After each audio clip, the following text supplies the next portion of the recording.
कभी कभी ऐसा भी होता है कि हम अल्फाज से ज़्यादा दूसरे इंसान की हमें खामोशी तकलीफ़ देती है। तो जो इंसान जितना ज़्यादा खामोश रहता है वो अपनी इज़्ज़त को उतना ही महफूज रखता है। तो आज हम इसी टॉपिक पर बात करेंगे। तो चलते हैं जी अपनी रेसिपी की जानिब और टॉपिक की जानिब। अस्सलाम वालेकुम माय यूट्यूब फैमिली, क्या हाल चाल हैं जी आप सभी के। उम्मीद करती हूँ बिल्कुल ठीक ठाक होंगे। अल्लाह का शुक्र है हम भी बिल्कुल खैरियत से हैं। मेरी दुआ है कि अल्लाह ताला आपको अपने घरों में हंसता मुस्कुराता रखे। इसी नेक दुआ के साथ आज की प्यारी सी वीडियो का आगाज़ करते हैं। तो ये देख रहे हैं जी आप, किचन में हमारे बना है बीफ मटर आलू का मज़ेदार सा टेस्टी चटपटा स्पाइसी सा पुलाव। तो चलते हैं जी इसकी मेकिंग की तरफ।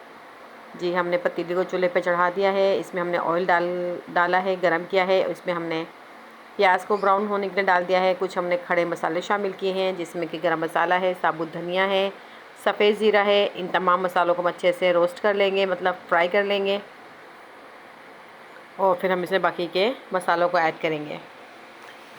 तो जैसा कि आपने मेरे थंबनेल में भी देखा है कि आज हमारा टॉपिक है खामोशी। तो ऐसा ही है कि जो ज़्यादा बोलने से आप अपना अटैकिंग एरिया है जो लोगों को प्रोवाइड कर रहे होते हैं, और खामोश रहने से आप अपने जो राज हैं वो दूसरों पर ज़ाहिर होने नहीं देते। तो जितना ज़्यादा बोलता है वो अपनी कमज़ोरियाँ दूसरों पर अपेयर करता है। तो कोशिश करें कि कम बोलें, ज़्यादा सुनें। इससे आपका बहुत बड़ा फ़ायदा होगा।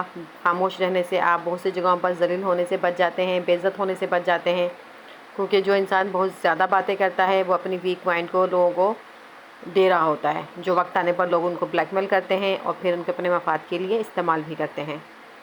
तो ये देखें जी, इसमें हमने हरी मिर्चों का पेस्ट शामिल किया है तकरीबन 2 से 3 चम्मच के करीब। और अब हम इसमें लहसुन अदरक का पेस्ट शामिल करेंगे 3 चम्मच से 3.5 चम्मच के करीब। यकीन करें गाइस, बहुत मज़ेदार पुलाव तैयार हुआ था। बहुत मज़े की टेस्टी रेसिपी थी ये। आप मेरे तरीके से बनाइएगा प्लीज़ गाइस, तो बहुत मज़े का बनने वाला है ये पुलाव। तो इस मसाले को हम अच्छे से मिक्स कर रहे हैं।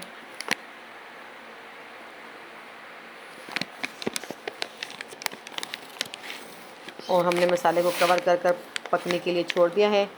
और मसाला हमारा जो है वो ऑयल से सेपरेट होना स्टार्ट हो गया है। और अब हम इस पॉइंट पे आके बीफ हमने डाल दिया था बीच में ही, ताकि वो अच्छे से फ्राई हो जाए, क्योंकि हमने बॉयल करके रखा था इसको पहले से यखनी बनाकर। अब हम इसमें टमाटर को, भीगी हुई इमली को शामिल करेंगे, कड़ी पत्ता और हरी मिर्चों को शामिल करेंगे, और इस तमाम मसाले को अच्छे से हम भून लेंगे।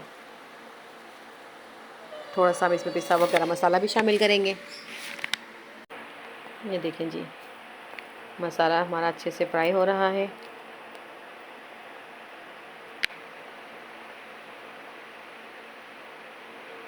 इसमें हमने चाइनीज़ सॉल्ट को ऐड किया है, नमक को शामिल किया है। ये तमाम मसाले आप अपने टेस्ट के अकॉर्डिंग डालिएगा, क्योंकि मुझे थोड़ा स्पाइसी सा और चटपटा सा बनाना था, तो इसलिए मैंने थोड़ा तीखा रखा है मसालों को।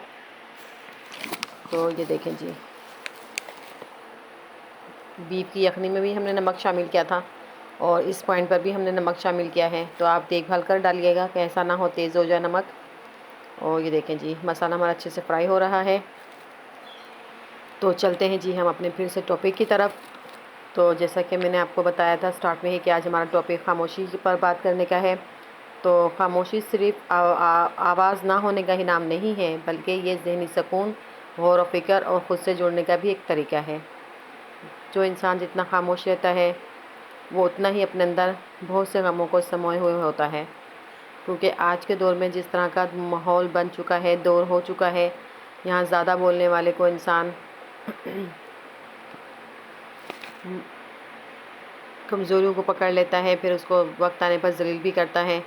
और अगर खामोश रहें तो लोग इस बात पर भी ब्लेम देते हैं कि ये घमंडी है या मगरूर है, या अपने आप में रहती है, किसी को लिफ्ट नहीं कराती है या कराता है। इस तरह के अवार्ड से भी नवाजा जाता है।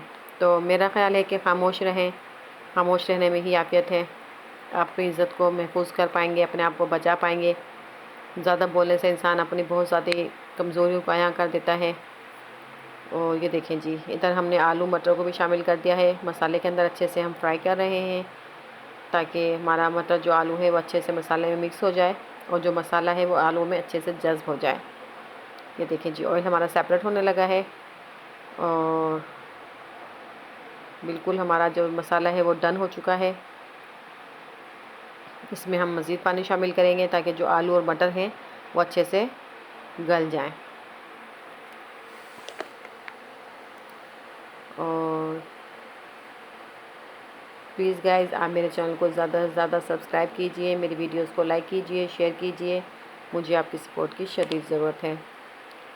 तो जब हम खामोश होते हैं तो हमें अपने ख़यालात की आवाज़ साफ सुनाई देती है, और ये वो वक्त है कि जब हम अपने अंदर की ताकत को समझ पाते हैं। क्योंकि ज़्यादा बोलने से इंसान दुनिया के तमाम झमेलों से गाफिल हो जाता है। ये देखें जी, वो पतीला छोटा था, उससे मसाला सही से फ्राई नहीं हो रहा था। चावल मज़ीद आते तो फिर चावल ठीक से बन नहीं पाते, तो हमने इसको तमाम मसाले को बड़े पतीले में शिफ्ट कर दिया है। और आलू और मटर जो है वो हमारे अच्छे से बॉयल हो चुके थे, मतलब गल चुके थे। और अब हम इस पॉइंट पे आके चावलों को शामिल कर रहे हैं। और पानी का अपना अंदाज़ा हम देख लेंगे कितना हमें पानी डालना है। चावल से बस 1 से 1.5 से 2 इंच पानी ऊपर होना चाहिए, क्योंकि चावल ऑलरेडी आधा घंटा पहले से भीगा हुआ है। तो पानी हम कम ही थोड़ा शामिल करेंगे। 4 प्याली पानी है तो हम इसमें 7 प्याली पानी शामिल करेंगे। 4 प्याली चावल हैं तो इसमें हम 7 प्याली पानी शामिल करेंगे। ये देखें जी, ये बिल्कुल परफेक्ट मेजरमेंट है। और चावल मुझे थोड़े नरम से ही बनाने थे, इसलिए मैंने पानी का इस्तेमाल थोड़ा सा ज़्यादा किया है। और ये देखें जी, इस पॉइंट पे हमने आके नमक को टेस्ट किया है। नमक थोड़ा कम हमें फ़ील हुआ था, तो अब हम इसमें थोड़ा सा चाइनीज़ सॉल्ट को भी ऐड कर रहे हैं और नमक को भी ऐड कर रहे हैं। और जो ज़्यादातर कामयाब लोग हैं वो ज़्यादातर खामोश रहकर अपने काम को फ़ोकस करना ज़्यादा पसंद करते हैं, बनिस्बत वो इस बात का ढंढोरा पीटे कि मैं बहुत कामयाब इंसान हूँ, मैं बहुत कामयाब इंसान हूँ। जो इंसान कामयाबी का ढंढोरा पीटते हैं वो दरअसल कामयाब नहीं होते हैं। जो ज़्यादातर इंसान खामोश रहते हैं वो अपने आप में ही एक खुद कामयाब इंसान हैं। खामोशी वैसे भी गुफ्तगू का हुस्न है। जो इंसान लफ्ज़ों के खामोशी को ना समझ पाए वो लफ्ज़ों की बातों को क्या समझेगा। तो ऐसे इंसान के सामने अपने अल्फाजों को ज़ाया मत क्या करें। जितना हो सके आप खामोश रहकर अपनी बात को समझाएं, और फिर भी कोई ना समझ सके तो अपने वहाँ पे अल्फाजों को ज़ाया मत कीजिए। और वैसे भी आजकल रुकने के बाद मनाने का रवाज तो है ही नहीं, क्योंकि जो इंसान बोलता है, ज़्यादा बोलने वाला इंसान कभी कभी सच भी ज़्यादा कड़वा बोल जाता है, जो कि आजकल के लोगों को हज़म नहीं होता। तो बेहतर है कि जहाँ बोलना है वहाँ बोलें, जहाँ नहीं बोलना वहाँ बिल्कुल खामोशी इख्तियार करें। तो उससे में ही आपकी इज़्ज़त महफूज रहेगी। ये देखें जी, बिल्कुल हमारा जो नमक था वो इक्वल हो चुका था। और इस पॉइंट पे आके जी हमारे चावल बिल्कुल दम पर आ चुके हैं। और अब हम इसको दम लगा देंगे तकरीबन 12 से 15 मिनट के लिए। और फिर हमारी मज़ेदार सा पुलाव तैयार है, जो हमने सैलेड और रायते के साथ सर्व करना है।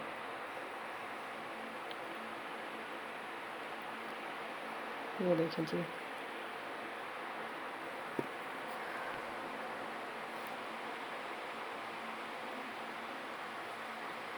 ये देखें जी, हमारा मज़ेदार सा पुलाव, बीफ यखनी पुलाव तैयार है, जो कि हमने इसे मटर और आलू को भी शामिल किया था। क्योंकि आलू जो है वो मेरी बहुत बड़ी कमज़ोरी है। मेरी बेटी बहुत शौक़ से खाती है, मुझे भी आलू हर चीज़ में तकरीबन पसंद है। इवन कि मैं कौरमे के सालन में भी बीफ का कौरमा बनाऊँ या चिकन का कौरमा बनाऊँ, उसमें भी मैं आलूओं को लाजमी ऐड करती हूँ, क्योंकि मुझे आलू बहुत पसंद है। ये देखें जी, हमारा मज़ेदार सा बीफ मटर आलू का पुलाव तैयार है। जिसको खाना है प्लीज़ गाइस वो मुझे ज्वाइन कर सकता है। ये देखें जी, गर्मा गर्म पुलाव हमारा तैयार है। ये थी जी हमारी आज की वीडियो। उम्मीद है आपको मेरा टॉपिक, मेरी रेसिपी ज़रूर पसंद आई होगी। अगर आप हमारे चैनल से कुछ भी देखना चाहते हैं तो प्लीज़ मुझे गाइड कीजिए, मेरे चैनल को ज़्यादा से ज़्यादा सब्सक्राइब कीजिए, मेरी वीडियोज़ को शेयर कीजिए। मुझे अपनी दुआ में याद रखिएगा। मिलते हैं जी कल एक प्यारी सी वीडियो में, तब तक के लिए इजाज़त दीजिए। अल्लाह हाफिज़।